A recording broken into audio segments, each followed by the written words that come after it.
Indonesia is a place that's hard to fully grasp at first.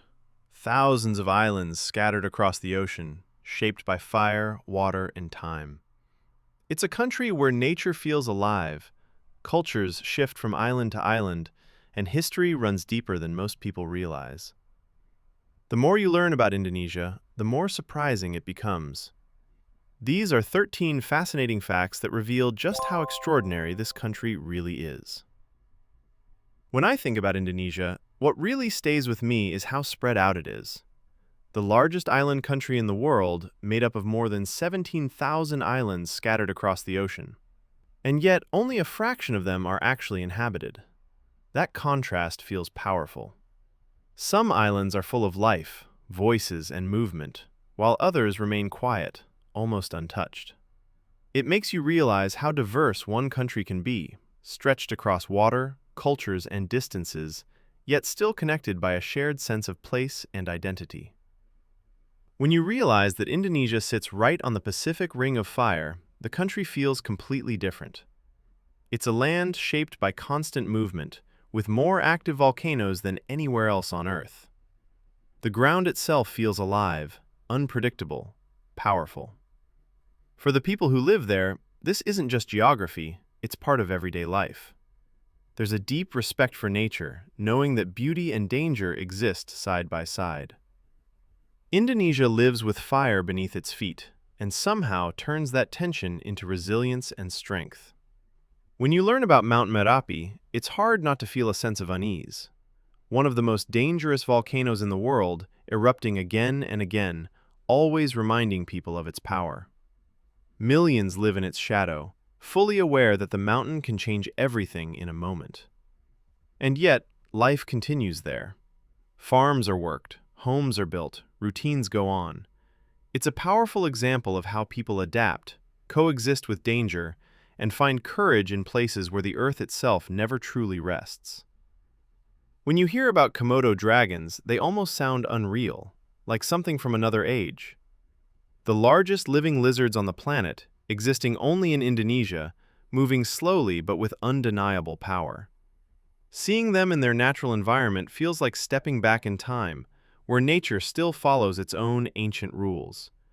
There's something humbling about knowing that creatures like this still roam the earth, and that Indonesia is one of the few places where the wild remains this raw and untamed. When you look at a map of Indonesia, the coastline almost feels endless. It has the second longest coastline in the world, stretching over more than 54,000 kilometers.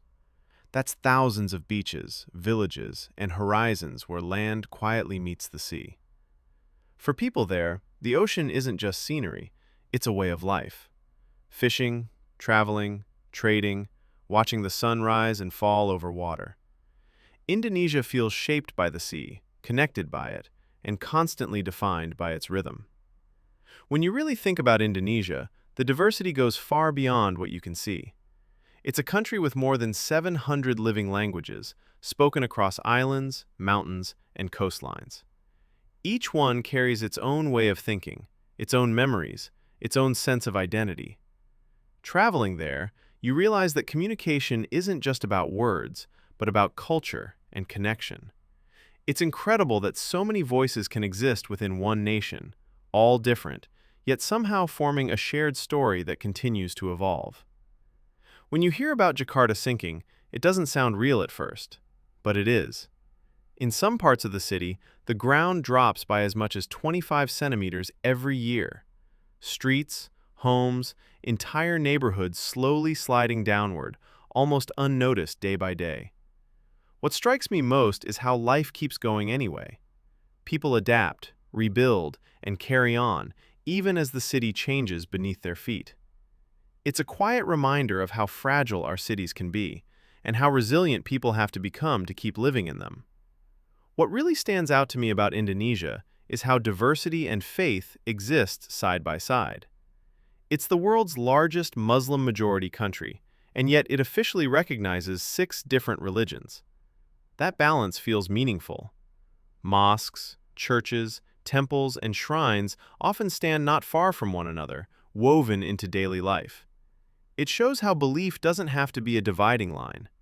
In Indonesia, faith becomes a shared space, shaped by respect, coexistence, and the understanding that many paths can exist within one nation. When you learn how old Indonesia's rainforests really are, it changes the way you see them. Some of these ecosystems are older than the Amazon, stretching back more than 130 million years. They've witnessed the rise and fall of species, continents shifting, time moving on in ways we can barely imagine. Walking through them feels like stepping into deep history, surrounded by life that has learned how to endure. It's a powerful reminder that nature holds memories far older than humanity itself. The first time I heard about pink sand beaches in Indonesia, I thought it sounded unreal. But they exist, created by tiny microscopic organisms mixing with white sand over time. Up close, the color is subtle, almost gentle, especially as the light changes. It feels like one of those quiet miracles of nature, where something incredibly small shapes something breathtaking. Standing there, you're reminded that beauty doesn't always come from grand forces, but from delicate processes patiently working beneath our notice.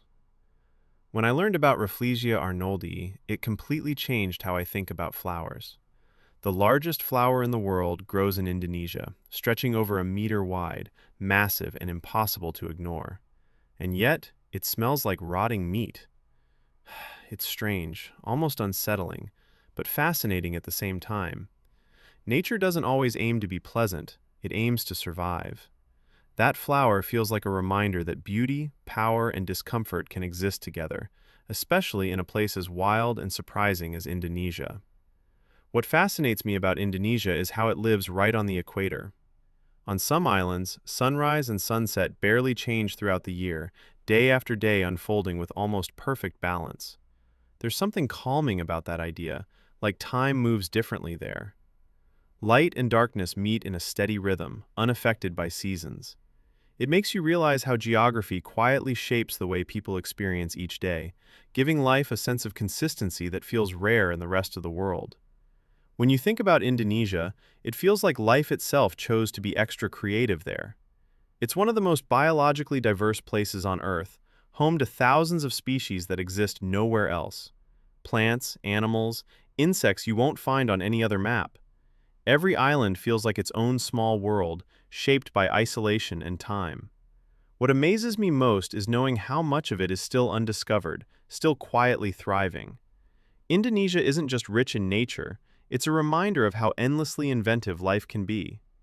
Indonesia isn't just one story, it's thousands of them, unfolding across islands, languages, and generations. From ancient rainforests to modern cities, from powerful nature to deep cultural roots, it's a place full of contrasts that somehow work together. These facts only scratch the surface, but they show one thing clearly. Indonesia isn't just diverse, it's endlessly fascinating, and there's always more waiting to be discovered.